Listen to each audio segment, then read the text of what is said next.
Okay, you're good to go.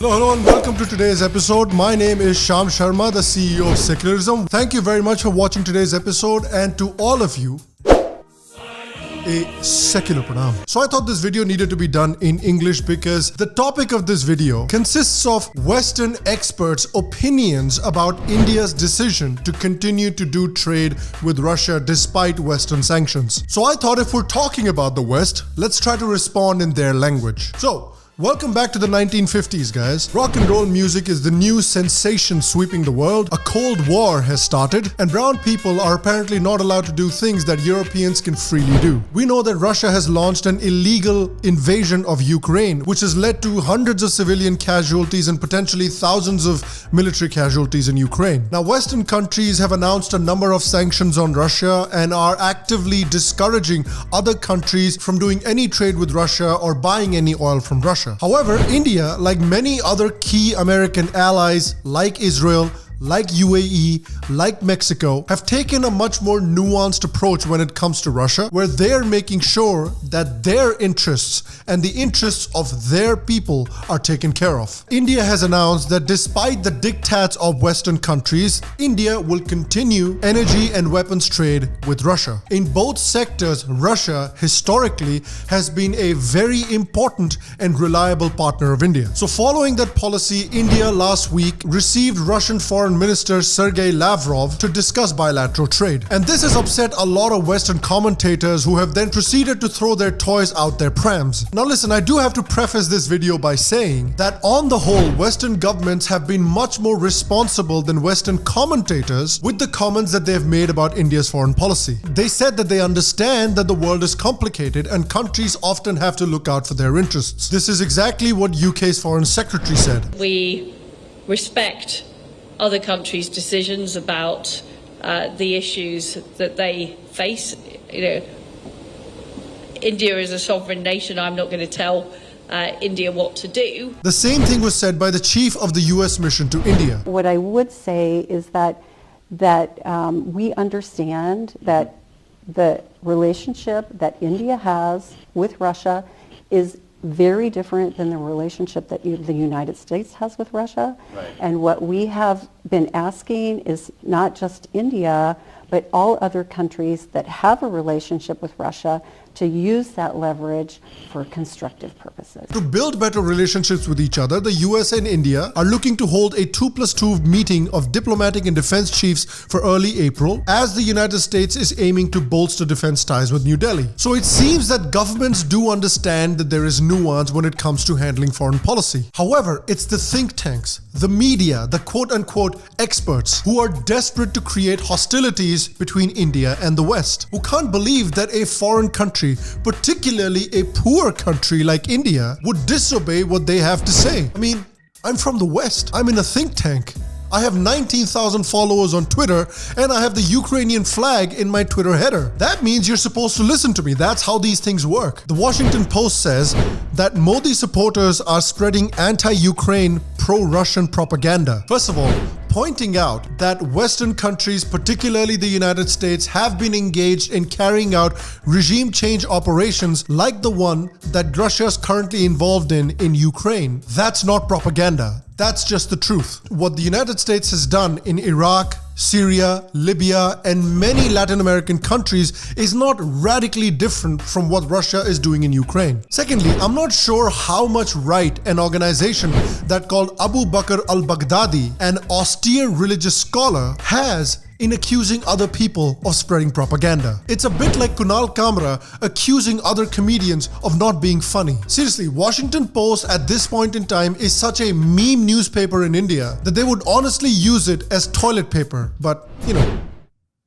they like to wash. Another gentleman is saying that what India is doing is absolutely disgusting. And in a quote tweet, a person who attended one critical caste theory lecture in a left-wing college in America and now consider themselves an India expert basically said that it's all the Brahmins' fault. Oh, really? So on behalf of all the Brahmins, all I'd like to say is, cope more, bitch.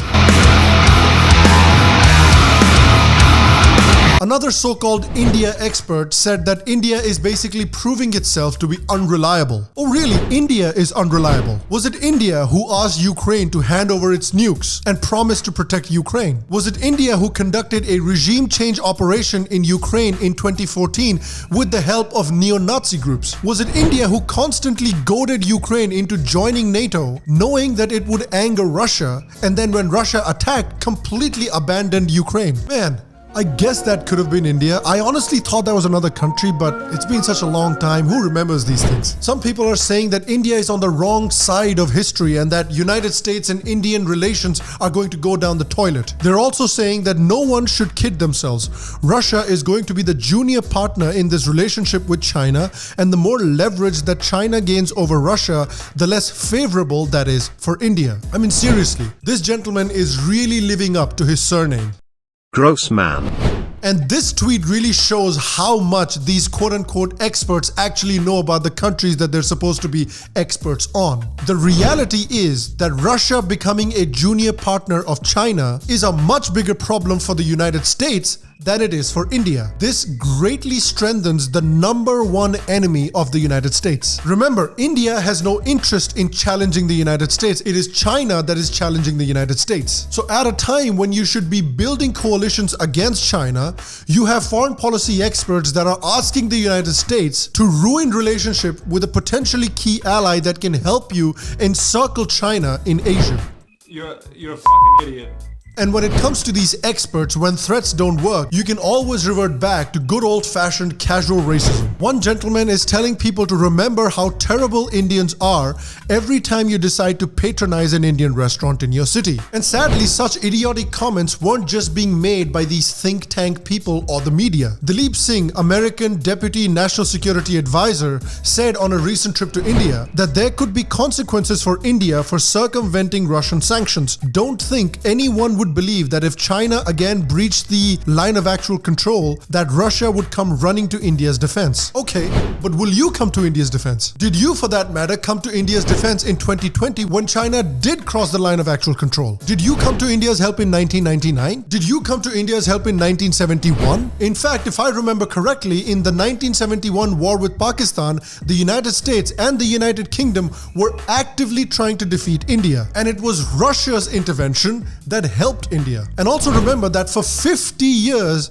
the United States has funded and supported the biggest enemies of Indian democracy. And then you wonder why India is just a little bit suspicious of you. This is like Yasin Malik wondering, why are Kashmiri Hindus not being nice to me? It's a complete mystery. Similar attacks are also happening on Indians who are in high political positions in Britain, like Rishi Sunak. There's also an attempt to attack Indian companies like Infosys by calling it a Russian-based company. How is it a Russian-based company? Infosys is a company started by an Indian in India, which gets 90% of its revenue from the United States and the European Union. It gets 1% of its revenue from Russia. How does that make it a Russian-based company? See, I lived in New Zealand for 3 years and I would often travel to India on vacations.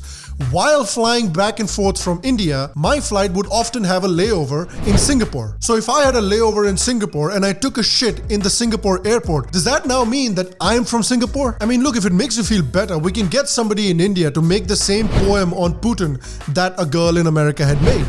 Dear President Vladimir Putin, I'm so sorry that I was not your mother. If I was your mother, you would have been so loved.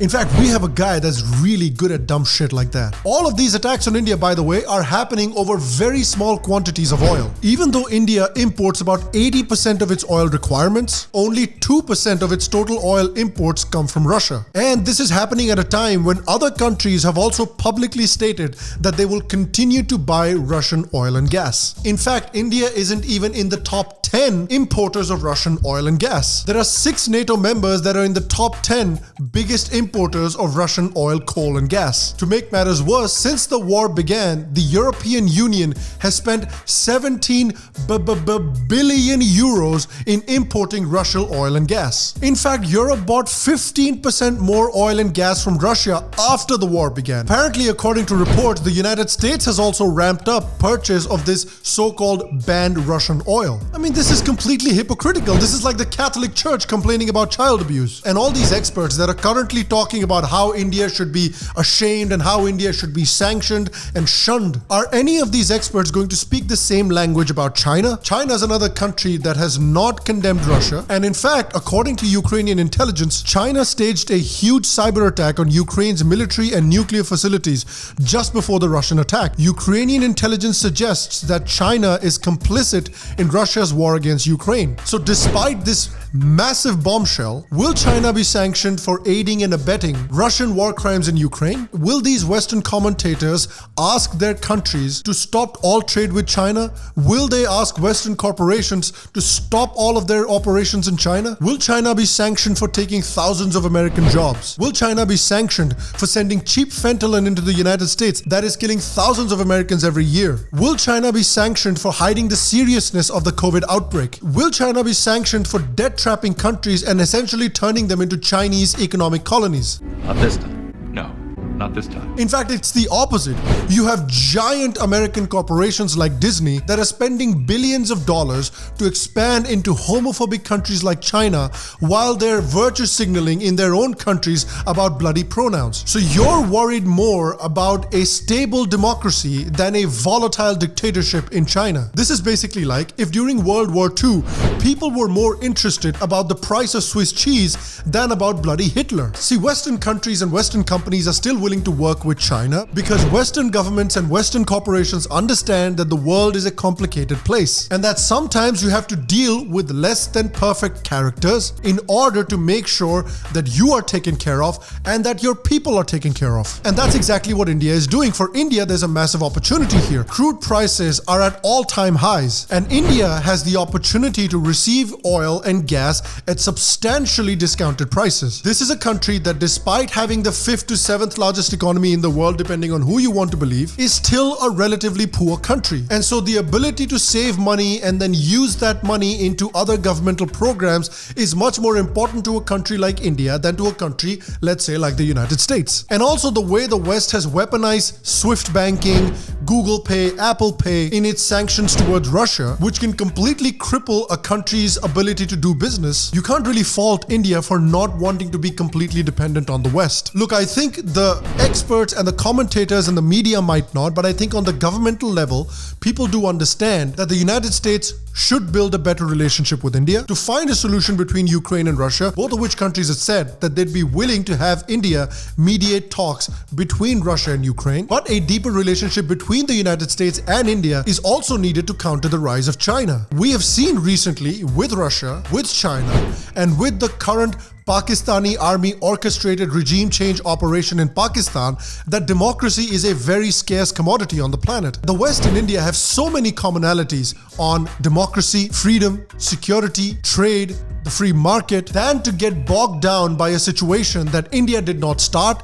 and had no control over. Again, on a governmental level, people seem to understand this. Right now, a provisional free trade agreement has been signed between Australia and India. India and the United States are also working together to develop a stronger Quad to counter China. And I hope that this trend of intergovernmental cooperation between India and the Western countries continues. And this process is not handicapped by short-sighted experts and media who think the world should revolve around them and who, in all honesty, couldn't even point out India on a map. Well, I hope you enjoyed this episode. If this is your first time watching the Sham Sharma show, if you enjoyed it, make sure to leave a like, leave a thumbs up. And I want to ask you, do you think that India has done something wrong? Do you think that India should be doing something different? Let me know in the comment section down below as well. If you want to support the Sham Sharma show, if you want to become a member of the Mug Club or of the Sham Sharma show sticker club, become a patron on Patreon. The link is in the description. Other than that, I will see you for the next episode. Until then, stay happy, stay healthy. I'll see you next time. And to all of you, a secular pranam.